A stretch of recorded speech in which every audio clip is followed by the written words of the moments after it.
하나님께서 비를 내리지 않으신 지 벌써 3년이 되었습니다. 여러분, 3년 동안 비가 내리지 않았다. 이스라엘 백성들 얼마나 힘들었겠습니까? 옛날에 비가 오지 않으면 백성들은 누구를 탓합니까? 나라님. 그래서 왕을 탓하죠, 왕. 예. 그러니까 왕이 잘못해서 나라가 흉년이 들었다라는 그런 생각을 하던 시대예요. 그러니까 이 아합 왕이 얼마나 힘들었겠습니까? 비가 오지 않으니. 그리고 비가 오지 않겠다라고 아합 왕에게 말했던 사람이 누굽니까? 엘리야예요. 네. 그러니까 엘리야가 얼마나 믿겠어요. 그러니까 3년 동안 비가 안 오는 동안에 엘리야를 그렇게 찾아다녔습니다. 네. 잡아 죽이려고. 네. 분노가 쌓인 거죠, 엘리야에 대해서. 그동안 엘리야는 피해 다녔습니다. 예, 잡히면 죽으니까 하나님께서 피난 가게 하고 저희가 이렇게 보호해 주셨죠. 그런데 하나님께서 엘리야에게 아합 왕을 만나라고 말씀합니다. 1절이에요. 많은 날이 지나고 제3년에 여호와의 말씀이 엘리야에게 임하여 이르시되 너는 가서 아합에게 보이라. 내가 비를 지면에 내리라. 하나님께서는 아합에게 가서 하나님께서 비를 내리신다. 그러니까 비를 내리게 하시는 분은 하나님이시다. 바알이 비를 내리는 신이 아니라 하나님만이 비를 내리게 하시는 분이다라는 것을 분명히 가서 전하라라는 겁니다. 여러분, 이 일이 쉬운 일입니까? 어려운 일입니까? 어렵죠. 3년 동안 엘리야를 잡아 죽이려고 막 혈안되어 있었고 그동안 도망 다녔는데 이제 왕 앞에 가라니 생명의 위협을 느낄 수 있죠. 그런데 엘리야는 자신의 생명이 위험할지라도 하나님의 말씀에 순종하여 아합 왕을 만나러 갑니다.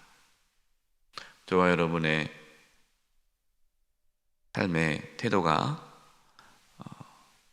어떠한 상황에서도 하나님 말씀에 순종하며 살아가는 저와 여러분 되기를 바랍니다.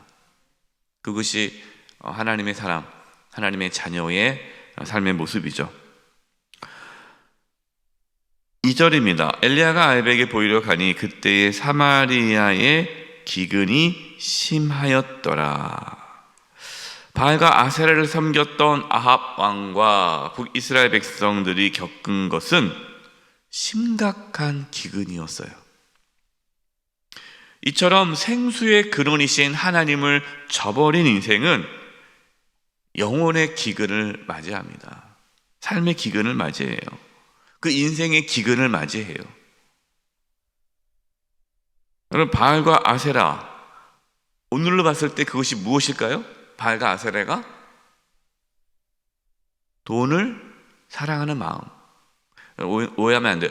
돈 자체가 바알은 아닙니다. 네, 돈 자체가 바알은 아니에요.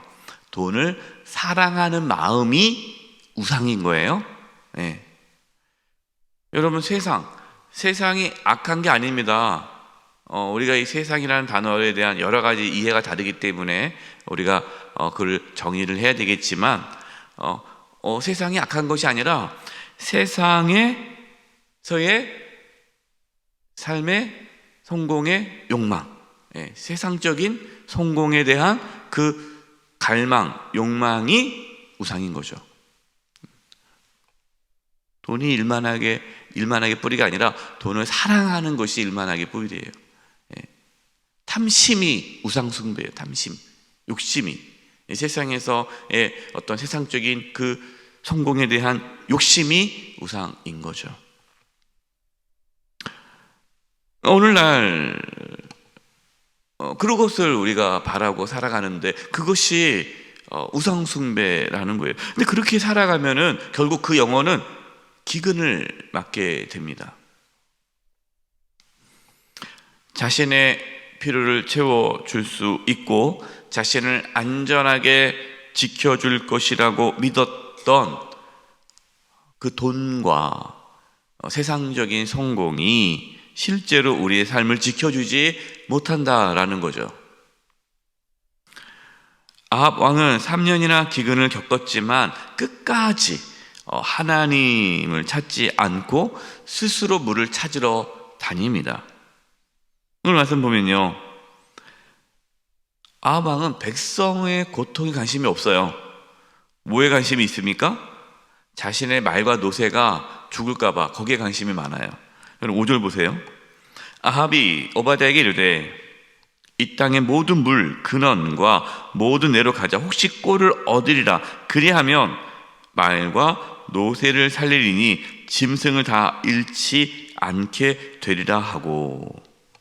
여러분, 이 얼마나 악한 왕입니까? 지금 백성들은 굶주려 죽고 먹을 것이 없고 물이 없어서 그렇게 힘들게 살아가는데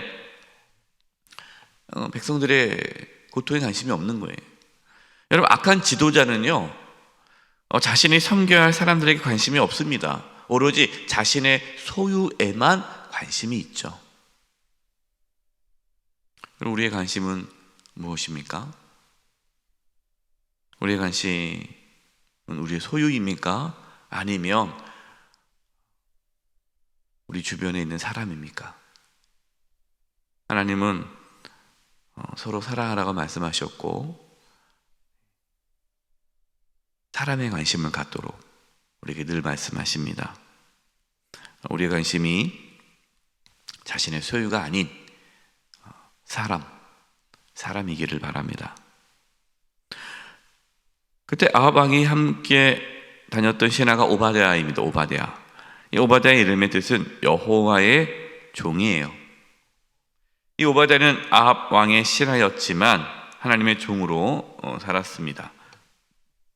3절과 4절이에요. 아합이 왕궁 맡은 자 오바댜를 불렀으니 이 오바댜는 여호와를 지극히 경외하는 자라. 이 세 발이 여호와의 선지자들을 멸할 때에 오바댜가 선지자 100명을 가지고 50명씩 굴에 숨기고 떡과 물을 먹였더라.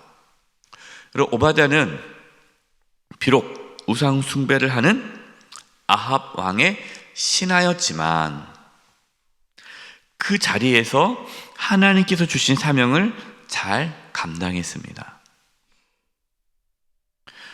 이렇게 생각하는 분들이 있어요. 내가 하나님을 믿으니까 세상에서 일하면 안 돼. 그럼 아합 왕이 우상 숭배하는 왕이잖아요. 그러니까 나는 아합 왕의 신하가 될 수가 없어. 나는 지금 이스라엘이 하나님을 섬기지 않은 나라이기 때문에 나는 그 나라의 신하가 될 수 없어 라고 생각한다면, 여러분, 그러면 그 나라를 하나님께서 어떻게 하시겠어요? 하나님은 사람을 통해서 변화시키는데 그 사람이 나는 세상 싫어, 난 세상에 안 갈 거야, 이러면은 여러분 세상을 어떻게 변화시킵니까? 우리가 세상에서 일을 한다고 해서 그 일이 세속적인 악한 일이라고 생각해서는 안 되는 거죠. 각자의 사명이 다릅니다. 다 엘리야와 같이 선지자를 살 수가 없잖아요. 엘리야와 같은 선지자 사역도 해야 될 것이고, 또 오바댜처럼 우상이 가득한 왕궁 안에서 하나님의 뜻을 이루는 하나님의 종도 필요하다는 거죠. 다 목회자가 될 수 없잖아요. 은혜 받았다고 해서 다 목사님이 되겠다 안 되잖아요. 은혜 받았다 다 선교사 나갈 수는 없잖아요. 직장에서, 사회에서, 각자 삶의 자리에서 하나님의 종으로 살아가는 것이 필요하다라는 것이죠. 그렇기 때문에 여러분, 우리가 어디에서 일하느냐가 중요하지 않고 어디에서 일하느냐가 중요한 것이 아니고 하나님을 경외하며 하나님의 말씀에 순종하며 살아가는 것이 중요한 거예요. 내가 목회를 한다고 해서 하나님의 일을 했다고 착각하면 안 되죠. 여러분, 목회를 하지만 하나님을 경외하지 않고 하나님 말씀에 순종하지 않으면 그것은 목회가 아니라 자기 일이 되는 거죠.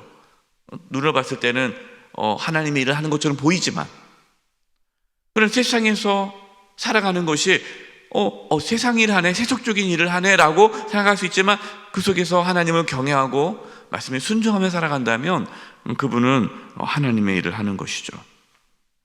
오바댜는 위험을 무릅쓰고 선지자 100명을 숨기고 그들에게 떡과 물을 주었습니다. 하나님은 우상이 가득한 왕궁에서 오바댜를 통해서 선지자들을 지켜주셨죠. 우리는 우상이 가득한 세상 속에서 하나님의 종으로 살아가야 합니다. 자신의 안위보다 하나님의 뜻에 순종함으로 우리가 있는 곳에서 하나님의 나라를 세워갈 수 있기를 바랍니다. 아합 왕과 오바댜는 물을 얻기 위해 두루 다녔어요. 그러다가 아합 왕과 오바댜는 이제 서로 다른 길을 갖게 됩니다. 넌 여기 가서 찾아봐라, 난 여기 찾을게 해서 아합 왕과 오바댜가 흩어졌어요. 그때 이제 오바댜가 엘리야 선지자를 만나죠. 7절입니다. 오바댜가 길에 있을 때에 엘리야가 그를 만난지라 그가 알아보고 엎드려 말하되 내 주 엘리야여 당신이니까. 오바댜는 엘리야 앞에 엎드려 자신이 엘리야의 종임을 고백합니다. 내 주 엘리야여 그랬잖아요. 그러니까 엘리야 선지자를 주라고 고백하는 거예요. 여러분, 이 고백은 오바댜는 자신은 비록 아합 왕의 종이지만 자신의 진짜 주인은 누구라는 거예요? 하나님이라는 거죠. 하나님이 나의 주인이기 때문에 하나님의 종을 하나님으로 대하는 거예요. 여러분, 이 말씀 오해해가지고 목사님들을 하나님처럼 섬기라, 그 뜻이 아닙니다. 하나님 말씀을 전하는 그 선지자 앞에 엎드린 거죠. 하나님 앞에 엎드리는 거예요. 그래서 우리가 우리 목사님들, 이렇게 사역자들을 대할 때 하나님께서 보낸 종으로 인정하는, 영적 권위를 인정하는 자세가 필요합니다. 목사님 나랑 똑같은 거 아니야?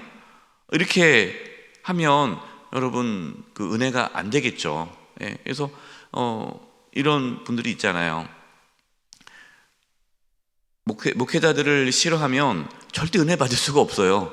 그렇지 않습니까? 목사님이 강단에서 말씀을 전할 때 그 목사님을 싫어한다면 어떻게 그 말씀이 은혜가 되겠습니까? 그래서 좋은 관계를 맺어야 돼요. 목사님도 마찬가지죠. 목사님들이 성도들이 너무 힘들어.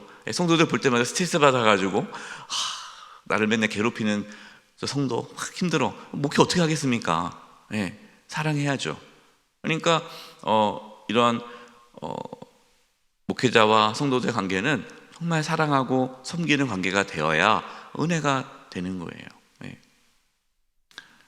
그래서 그게 참 좋은 교회죠. 좋은 교회고 아름다운 교회죠.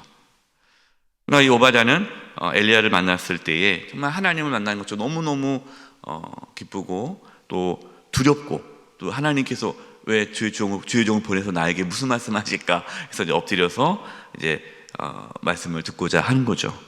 근데 엘리야는 오바댜에게 이렇게 얘기합니다. 아합 왕에게 가서 엘리야가 여기 있다라는 걸 전해라. 여러분, 그동안 아합 왕은 엘리야를 찾아 헤맸잖아요. 죽이려고요. 근데 엘리야를 못 찾았단 말이에요. 근데 이제 와서 엘리야가 여기 있으니까 여기 와서 엘리야를 만나라 라는 말씀을 전한다면,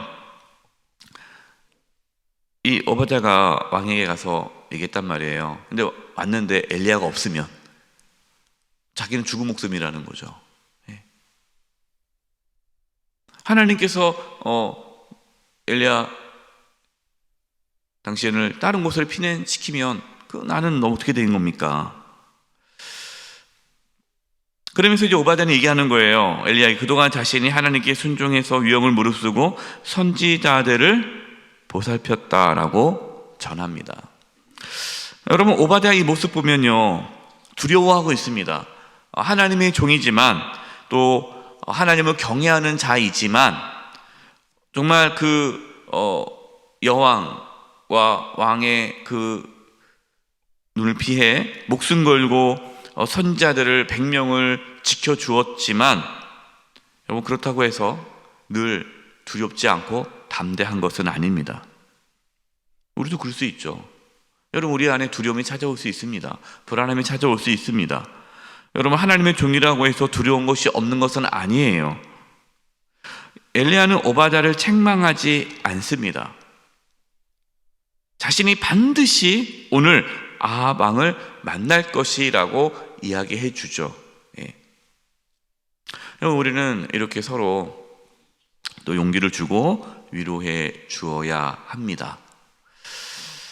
오늘 말씀을 통해 엘리야와 오바댜 각자의 일은 다르지만, 각자 있는 곳은 다르지만 또 하나님의 일을 하는 두 사람의 모습을 보았습니다. 우리는 세상 속에서 하나님을 경외하는 가운데에 또 하나님의 나라를 세워가기를 바랍니다. 그리고 정말 우리 주변에 하나님 일을 하다가 또 두려워하고 또 주저하고 힘든 분이 있으면 서로 격려하면서 또 위로해 주면서 또 함께 그 믿음의 길을 걸어갈 수 있기를 바랍니다. 기도 드리겠습니다. 우리 합심해서 기도할 텐데요. 하나님, 우리가 세상 속에서 하나님의 사람으로 살아가게 도와주시고, 우리가 직장, 또 사업장, 또 세상, 이웃, 우리가 누군가를 만나더라도 하나님의 사람으로 살아갈 수 있게 해주시고, 또 우리가 있는 그 자리에서 하나님께 순종하며 살게 해 주시옵소서. 끝까지 하나님께서 우리에게 주신 사명을 잘 감당케 해 주시옵소서. 이를 위해 기도드리겠습니다. 하나님 아버지, 기도합니다. 아버지 하나님 도와주시옵소서. 하나님 도와주시옵소서. 하나님 도와주시옵소서. 하나님 도와주시옵소서. 하나님 역사해 주시옵소서. 정말 우리가 세상에서 살아갈 때에 하나님의 종으로 살아가게 도와주시고 하나님의 순종하며 살아갈 수 있도록 역사하여 주시옵소서. 하나님 은혜 내려 주시옵소서. 성령 하나님 역사하여 주시옵소서. 하나님의 이끄심이 있기를 원합니다. 아버지, 저희가 주님의 일을 하면서 두렵거나 불안할 때 서로 격려하며 위로하며 끝까지 믿음의 길을 걸어갈 수 있도록 도와주시옵소서.